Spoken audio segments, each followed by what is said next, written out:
साहित्य रसिकों को मेरा नमस्कार। किशोर संग कहानियां में आप सभी का स्वागत है। प्रस्तुत है मुंशी प्रेमचंद की लिखी कहानी बालक। गंगू को लोग ब्राह्मण कहते हैं और वो अपने आप को ब्राह्मण समझता भी है। मेरे खिदमतगार मुझे दूर से सलाम करते हैं। गंगू मुझे कभी सलाम नहीं करता। वो शायद मुझसे पालागन की आशा रखता है। मेरा जूठा गिलास कभी हाथ से नहीं छूता और न कभी मेरी इतनी हिम्मत हुई कि उससे पंखा झलने को कहूं। जब मैं पसीने से तर होता हूं और वहां कोई दूसरा आदमी नहीं होता तो गंगू आप ही आप पंखा उठा लेता है। लेकिन उसकी मुद्रा से यह भाव स्पष्ट प्रकट होता है कि मुझ पर कोई एहसान कर रहा है। और मैं भी न जाने क्यों फौरन ही उसके हाथ से पंखा छीन लेता हूं। उग्र स्वभाव का मनुष्य है, किसी की बात नहीं सह सकता।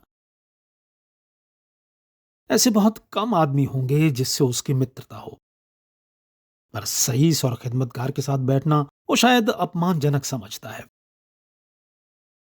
मैंने उसे किसी से मिलते जुलते नहीं देखा। आश्चर्य यह है कि उसे भंग बूटी से प्रेम नहीं, जो इस श्रेणी के मनुष्यों में एक असाधारण गुण है।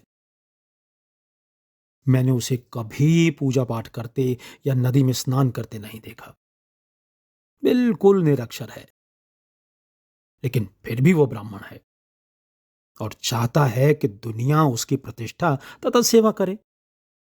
और क्यों न चाहे, जब पुरखों की पैदा की हुई संपत्ति पर आज भी लोग अधिकार जमाए हुए हैं और उसी शान से मानो खुद पैदा किए हों, तो वो क्यों उस प्रतिष्ठा और सम्मान को त्याग दे जो उसके पुरखों ने संचय किया था। ये उसकी बपौती है। मेरा स्वभाव कुछ इस तरह का है कि मैं अपने नौकरों से बहुत कम बोलता हूं। मैं चाहता हूं कि जब तक मैं खुद ना बुलाऊं कोई मेरे पास ना आए। मुझे ये अच्छा नहीं लगता कि जरा जरा सी बातों के लिए नौकरों को आवाज देता फिरूं।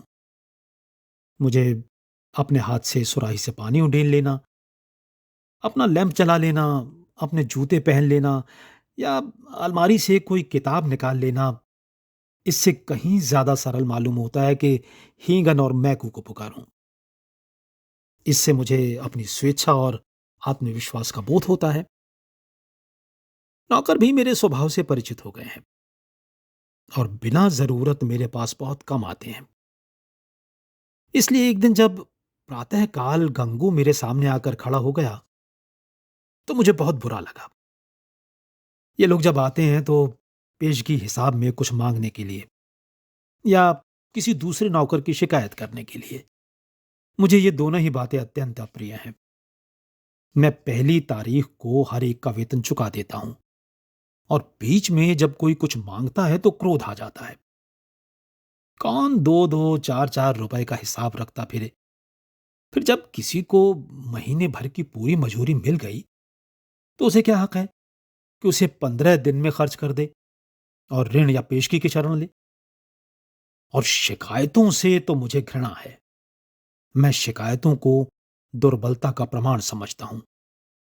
मैंने माथा सिकोड़ कर कहा, क्या बात है, मैंने तो तुम्हें बुलाया नहीं। गंगू के तीखे अभिमानी मुख पर आज कुछ ऐसी नम्रता, कुछ ऐसी याचना, कुछ ऐसा संकोच था कि मैं चकित हो गया। ऐसा जान पड़ा वो कुछ जवाब देना चाहता है मगर शब्द नहीं मिल रहे।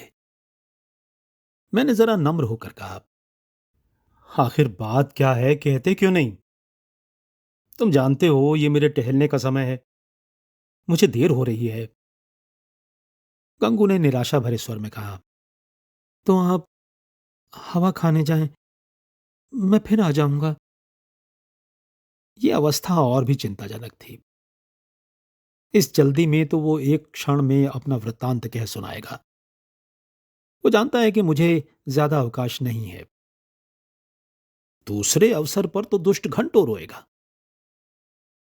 मेरे कुछ लिखने पढ़ने को तो वो शायद कुछ काम समझता हो, लेकिन विचार को, जो मेरे लिए सबसे कठिन साधना है, वो मेरे विश्राम का समय समझता है।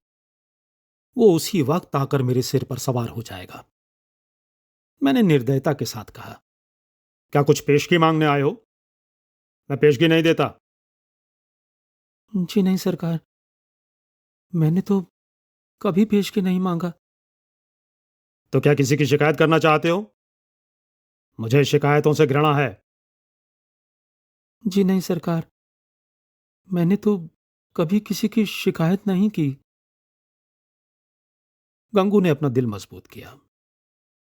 उसकी आकृति से स्पष्ट झलक रहा था मानो वो कोई छलांग मारने के लिए अपनी सारी शक्तियों को एकत्र कर रहा हो, और लड़खड़ाती हुई आवाज में बोला, आप मुझे छुट्टी दे दें। मैं आपकी नौकरी अब न कर सकूंगा।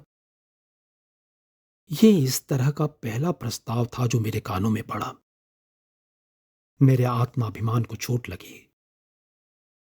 मैं जब अपने को मनुष्यता का पुतला समझता हूं, अपने नौकरों को कभी कटु वचन नहीं कहता, अपने स्वामित्व को यथासाध्य म्यान में रखने की चेष्टा करता हूं, तब तब मैं इस प्रस्ताव पर क्यों न विस्मित हो जाता। कठोर स्वर में बोला, क्यों? क्या शिकायत है? आपने तो हुजूर जैसा अच्छा स्वभाव पाया है, वैसा कोई क्या पाएगा। लेकिन बात ऐसी आ पड़ी है कि अब मैं आपके यहाँ नहीं रह सकता। ऐसा ना हो कि पीछे से कोई बात हो जाए तो आपकी बदनामी हो। मैं नहीं चाहता कि मेरी वजह से आपकी आबरू में बट्टा लगे। मेरे दिल में उलझन पैदा हुई। जिज्ञासा की अग्नि प्रचंड हो गई। आत्मसमर्पण के भाव से बरामदे में पड़ी हुई कुर्सी पर बैठकर बोला, तुम तो पहेलियां बुझवा रहे हो। साफ साफ क्यों नहीं कहते क्या मामला है? गंगू ने बड़ी नम्रता से कहा, बात यह है कि वो स्त्री जो अभी भी विधवा आश्रम से निकाल दी गई है, वो वो गोमती देवी। वो चुप हो गया। मैंने अधीर होकर कहा, हां, निकाल दी गई है। तो फिर तुम्हारी नौकरी से उसका क्या संबंध? गंगू ने जैसे अपने सिर का भारी बोझ जमीन पर पटक दिया। मैं उससे ब्याह करना चाहता हूं बाबूजी। मैं विस्मय से उसका मुंह ताकने लगा। ये पुराने विचारों का पूंगा ब्राह्मण, जिसे नई सभ्यता की हवा तक न लगी, उस उल्टा से विवाह करने जा रहा है जिसे कोई भला आदमी अपने घर में कदम भी न रखने देगा। गोमती ने मोहल्ले के शांत वातावरण में थोड़ी सी हलचल पैदा कर दी। कई साल पहले वो विधवाश्रम में आई थी। 3 बार आश्रम के कर्मचारियों ने उसका विवाह करा दिया था, पर हर बार वो महीने 15 दिन के बाद भाग आई थी। यहां तक कि आश्रम के मंत्री ने अब की बार उसे आश्रम से निकाल दिया था। तब से वो इसी मोहल्ले में एक कोठरी लेकर रहती थी और सारे मोहल्ले के शोहदों के लिए मनोरंजन का केंद्र बनी हुई थी। मुझे गंगू की सरलता पर क्रोध भी आया और दया भी। इस गधे को सारी दुनिया में कोई स्त्री ही न मिलती थी जो इससे ब्याह करने जा रहा है। जब वो 3 बार पतियों के पास से भाग आई, तो इसके पास कितने दिन रहेगी? कोई गांठ का पूरा आदमी होता तो एक बात भी थी, शायद साल 6 महीने टिक जाती। ये तो निपट आंख का अंधा है। 1 सप्ताह भी तो निभाना होगा। मैंने चेतावनी के भाव से पूछा, तुम्हें स्त्री की जीवन कथा मालूम है? गंगू ने आंखों देखी बात की तरह कहा, सब झूठ है सरकार। लोगों ने हक नाहक उसको बदनाम कर दिया है। क्या कहते हो? वो 3 बार अपने पतियों से भागकर नहीं आई? उन लोगों ने उसे निकाल दिया तो क्या करती? ओ, कैसे बुद्धू आदमी हो। अरे कोई इतनी दूर से आकर विवाह करके ले जाता है, हजारों रुपए खर्च करता है, इसलिए कि कोई औरत को निकाल दे? गंगू ने भावुकता से कहा, जहां प्रेम नहीं है हुजूर, वहां कोई स्त्री नहीं रह सकती। स्त्री केवल रोटी कपड़ा ही नहीं चाहती, कुछ प्रेम भी तो चाहती है। वे लोग समझते होंगे कि हमने एक विधवा से विवाह करके उसके ऊपर कोई बहुत बड़ा एहसान किया है। चाहते होंगे कि तन मन से वो उनकी हो जाए, लेकिन दूसरे को अपना बनाने के लिए पहले आप उसका बन जाना पड़ता है हुजूर। ये बात है। फिर उसे एक बीमारी भी है, उसे कोई भूत लगा हुआ है। वो कभी कभी बकझक करने लगती है और बेहोश हो जाती है। और तुम ऐसी स्त्री से विवाह करोगे? मैंने संदिग्ध भाव से सिर हिलाकर कहा, समझ लो, जीवन कड़वा हो जाएगा। गंगू ने शहीदों के से आवेश से कहा, मैं तो समझता हूं मेरी जिंदगी बन जाएगी बाबूजी, आगे भगवान की मर्जी। मैंने जोर देकर पूछा, तो तुमने तय कर लिया है? हाँ हुजूर। ठीक है, तो मैं तुम्हारा इस्तीफा मंजूर करता हूं। मैं निरर्थक रूढ़ियों और व्यर्थ के बंधनों का दास नहीं हूं, लेकिन जो आदमी एक दुष्टा से विवाह करे, उसे अपने यहां रखना वास्तव में एक जटिल समस्या थी। आए दिन टंटे बखेड़े होंगे, नई नई उलझनें पैदा होंगी, कभी पुलिस दौड़ लेकर आएगी, कभी मुकदमे खड़े होंगे, संभव है चोरी की वारदातें भी हों। इस दलदल से दूर रहना ही अच्छा। गंगू क्षुधा पीड़ित प्राणी की भांति रोटी का टुकड़ा देखकर उसकी ओर लपक रहा है। रोटी जूठी है, सूखी हुई है, खाने योग्य नहीं है, इसकी उसे परवाह नहीं। उसको विचार बुद्धि से काम लेना कठिन था। मैंने उसे पृथक कर देने में ही अपनी कुशलता समझी। 5 महीने गुजर गए। गंगू ने गोमती से विवाह कर लिया था और उसी मोहल्ले में एक खपरैल का मकान लेकर रहता था। वो अब चाट का खोंचा लगाकर गुजर बसर करता था।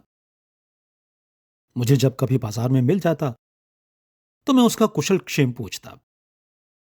मुझे उसके जीवन से विशेष अनुराग हो गया था। ये एक सामाजिक प्रश्न की परीक्षा थी। सामाजिक ही नहीं, मनोवैज्ञानिक भी। मैं देखना चाहता था कि इसका परिणाम क्या होता है। मैं गंगू को सदैव प्रसन्न मुख देखता। समृद्धि और निश्चिंतता के मुख पर जो एक तेज और स्वभाव में जो एक आत्मसम्मान पैदा हो जाता है, वो मुझे यहां प्रत्यक्ष दिखाई देता था। रुपए 20 आने की रोज बिक्री हो जाती थी। इसमें लागत निकालकर 8-10 आने बच जाते थे। यही उसकी जीविका थी। किंतु इसमें किसी देवता का वरदान था। उसके मुख पर आत्मविकास और आनंद की झलक थी, जो चित्त की शांति से ही आ सकती है। एक दिन मैंने सुना कि गोमती गंगू के घर से भाग गई है। कह नहीं सकता क्यों, मुझे इस खबर से एक विचित्र आनंद हुआ। मुझे गंगू के संतुष्ट और सुखी जीवन पर एक प्रकार की ईर्ष्या होती थी। मैं उसके विषय में किसी अनिष्ट की, किसी घातक अनर्थ की, किसी लज्जास्पद घटना की प्रतीक्षा करता रहता था। इस खबर से ईर्ष्या को सांत्वना मिली। आखिर वही बात हुई जिसका मुझे विश्वास था। आखिर बच्चा को अपनी अदूरदर्शिता का दंड भोगना पड़ा। अब देखें बच्चा कैसे मुंह दिखाते हैं। अब आंखें खुलेंगी और मालूम होगा कि लोग जो उन्हें इस विवाह से रोक रहे थे, उनके कैसे शुभचिंतक थे। उस वक्त तो ऐसा मालूम होता था मानो आपको कोई दुर्लभ पदार्थ मिला जा रहा हो, मानो मुक्ति का द्वार खुल गया है। लोगों ने कितना कहा कि ये स्त्री विश्वास के योग्य नहीं है, कितनों को दगा दे चुकी है, तुम्हारे साथ भी दगा करेगी, लेकिन इन कानों पर जूं तक न देंगे। अब मिले तो जरा उनका मिजाज पूछूं, कहूं क्यों महाराज, देवी जी का यह वरदान पाकर प्रसन्न हुए या नहीं? तुम तो कहते थे वो ऐसी है और वैसी है, लोग उस पर केवल दुर्भावना के कारण दोष आरोपित करते हैं। अब बतलाओ किसकी भूल थी? उस दिन संयोगवश गंगू से बाजार में भेंट हो गई। घबराया हुआ था, बदहवास था, बिल्कुल खोया हुआ। मुझे देखते ही उसकी आंखों में आंसू आ गए। लज्जा से नहीं, व्यथा से। मेरे पास आकर बोला, बाबूजी, गोमती ने मेरे साथ विश्वासघात किया। मैंने कुटिल आनंद से लेकिन कृत्रिम सहानुभूति दिखाकर कहा, अब तुमसे तो मैंने पहले ही कहा था, लेकिन तुम माने ही नहीं। अब सब्र करो, इसके सिवा और क्या उपाय है? रुपए पैसे ले गई या कुछ छोड़ गई? गंगू ने छाती पर हाथ रखा। ऐसा जान पड़ा मानो मेरे इस प्रश्न ने उसके हृदय को विदीर्ण कर दिया। अरे बाबूजी, ऐसा न कहिए। उसने धेले की भी चीज नहीं छुई। अपना जो कुछ था वो भी छोड़ गई। न जाने मुझ में क्या बुराई देखी। मैं उसके योग्य न था। और क्या कहूं। वो पढ़ी लिखी थी, मैं करिया अक्षर भैंस बराबर। मेरे साथ इतने दिन रही, यही बहुत था। कुछ दिन और उसके साथ रह जाता तो आदमी बन जाता। उसका आपसे कहां तक बखान करूं हुजूर। औरों के लिए चाहे जो कुछ रही हो, पर मेरे लिए तो किसी देवता का आशीर्वाद थी। न जाने मुझसे ऐसी क्या खता हो गई। मगर कसम ले लीजिए, जो उसके मुख पर मैल तक आया हो। मेरी औकात ही क्या है बाबूजी। 10-12 आने का मजूर हूं, पर इसी में उसके हाथों में इतनी बरकत थी कि कभी कमी नहीं पड़ी। मुझे इन शब्दों से घोर निराशा हुई। मैंने समझा था वो उसकी बेवफाई की कथा कहेगा और मैं उसकी अंधभक्ति पर कुछ सहानुभूति प्रकट करूंगा।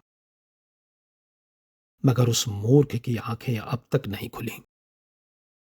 अब भी वो उसी का मंत्र पढ़ रहा है। अवश्य ही इसका चित्त कुछ अव्यवस्थित है। मैंने कुटिल परिहास आरंभ किया। तो तुम्हारे घर से कुछ नहीं ले गई? कुछ भी नहीं बाबूजी। धेले की भी चीज नहीं। और तुमसे प्रेम भी बहुत करती थी? अब आपसे क्या कहूं बाबूजी। वो प्रेम तो मरते दम तक याद रहेगा। फिर भी तुम्हें छोड़कर चली गई? यही तो आश्चर्य है बाबूजी। त्रेया चरित्र का नाम सुना है कभी? अरे बाबूजी, ऐसा न कहिए। मेरी गर्दन पर कोई छुरी रख दे तो भी मैं उसका यश ही गाऊंगा। तो फिर ढूंढ निकालो। हाँ मालिक, जब तक उसे ढूंढ न लाऊंगा मुझे चैन ना आएगा। मुझे इतना मालूम हो जाए कि वो कहाँ है, फिर तो मैं उसे ले ही आऊंगा। और बाबूजी, मेरा दिल कहता है कि वो आएगी जरूर। देख लीजिएगा, वो मुझसे रूठ कर नहीं गई, लेकिन दिल नहीं मानता। जाता हूं। महीने 2 महीने जंगल पहाड़ की धूल छानूंगा। जीता रहा तो फिर आपके दर्शन करूंगा। ये कहकर वो उन्माद की दशा में एक तरफ चल दिया। इसके बाद मुझे एक जरूरत से नैनीताल जाना पड़ा। सैर करने के लिए नहीं। 1 महीने के बाद लौटा और अभी कपड़े भी न उतारने पाया था कि देखता हूं गंगू एक नवजात शिशु को गोद में लिए खड़ा है। शायद कृष्ण को पाकर नंद भी इतने पुलकित न हुए होंगे। मालूम होता था उसके रोम रोम से आनंद फूटा पड़ता है। चेहरे और आंखों से कृतज्ञता और श्रद्धा के राग से निकल रहे थे। कुछ वही भाव था जो किसी क्षुधा पीड़ित भिक्षुक के चेहरे पर भरपेट भोजन करने के बाद नजर आता है। मैंने पूछा, कहो महाराज, गोमती देवी का कुछ पता लगा? तुम तो बाहर गए थे। गंगू ने आपे में न समाते हुए जवाब दिया, हाँ, हाँ बाबूजी, आपके आशीर्वाद से ढूंढ लाया। लखनऊ के जनाने अस्पताल में मिली। यहां एक सहेली से कह गई थी कि अगर वो बहुत घबराए तो बतला देना। मैं सुनते ही लखनऊ भागा और उसे घसीट लाया। घाते में ये बच्चा भी मिल गया। उसने बच्चे को उठाकर मेरी तरफ बढ़ाया, मानो कोई खिलाड़ी तमगा पाकर दिखा रहा हो। मैंने उपहास के भाव से पूछा, अच्छा, यह लड़का भी मिल गया? शायद इसीलिए वो यहां से भागी थी। है तो तुम्हारा ही लड़का। मेरा काहे को है बाबूजी? आपका है, भगवान का है। तो लखनऊ में पैदा हुआ? हाँ बाबूजी, अभी तो कुल 1 महीने का है। तुम्हारे ब्याह हुए कितने दिन हुए? ये 7वां महीना जा रहा है। तो शादी के छठे महीने पैदा हुआ। हम्म। और क्या बाबूजी? फिर भी तुम्हारा लड़का है? हाँ जी। कैसी बेसिर पैर की बातें कर रहे हो? मालूम नहीं वो मेरा आशय समझ रहा था या बन रहा था। उसी निष्कपट भाव से बोला, मरते मरते बची बाबूजी। नया जन्म हुआ। 3 दिन 3 रात छटपटाती रही, कुछ न पूछी। मैंने अब जरा व्यंग भाव से कहा, लेकिन 6 महीने में लड़का होते तो आज ही सुना। ये चोट निशाने पर जा बैठी। मुस्कुराकर बोला, अच्छा वो बात, मुझे तो उसका ध्यान भी नहीं आया। इसी भय से तो गोमती भागी थी। मैंने कहा, गोमती, अगर तुम्हारा मन मुझसे नहीं मिलता तो तुम मुझे छोड़ दो। मैं अभी चला जाऊंगा और फिर कभी तुम्हारे पास ना आऊंगा। तुमको जब कुछ काम पड़े तो मुझे लिखना। मैं भरसक तुम्हारी मदद करूंगा। मुझे तुमसे कुछ मलाल नहीं है। मेरी आंखों में तुम अब भी उतनी ही भली हो। मैं अब भी तुम्हें उतना ही चाहता हूं। नहीं, अब मैं तुम्हें और ज्यादा चाहता हूं। लेकिन अगर तुम्हारा मन मुझसे फिर नहीं गया है तो मेरे साथ चलो। गंगू जीते जी तुमसे बेवफाई नहीं करेगा। मैंने तुमसे इसलिए विवाह नहीं किया कि तुम देवी हो, बल्कि इसलिए कि मैं तुम्हें चाहता था और सोचता था कि तुम भी मुझे चाहती हो। ये बच्चा मेरा है, मेरा अपना बच्चा है। मैंने एक बोया हुआ खेत लिया तो क्या क्या उसकी फसल को इसलिए छोड़ दूंगा कि उसे किसी दूसरे ने बोया था? ये कहकर उसने जोर से ठट्टा मारा। मैं कपड़े उतारना भूल गया। कह नहीं सकता क्यों मेरी आंखें सजल हो गईं। न जाने वो कौन सी शक्ति थी जिसने मेरी मनोगत घृणा को दबाकर मेरे हाथों को बढ़ा दिया। मैंने उस निष्कलंक बालक को गोद में ले लिया और इतने प्यार से उसका चुंबन लिया कि शायद अपने बच्चों का भी न लिया होगा। गंगू बोला, बाबूजी, आप बड़े सज्जन हैं। मैं गोमती से बार बार आपका बखान किया करता हूं। कहता हूं चल एक बार उनके दर्शन करा, लेकिन मारे लाज के आती ही नहीं। मैं और सज्जन? अपनी सज्जनता का पर्दा आज मेरी आंखों से हटा। मैंने भक्ति से डूबे हुए स्वर में कहा, नहीं जी, मेरे जैसे कलुषित मनुष्य के पास वो क्या आएगी। चलो मैं उनके दर्शन करने चलता हूं। तुम मुझे सज्जन समझते हो? मैं ऊपर से सज्जन हूं गंगू, पर दिल का कमीना हूं। असली सज्जनता तुम में है और ये बालक वो फूल है जिससे तुम्हारी सज्जनता की महक निकल रही है।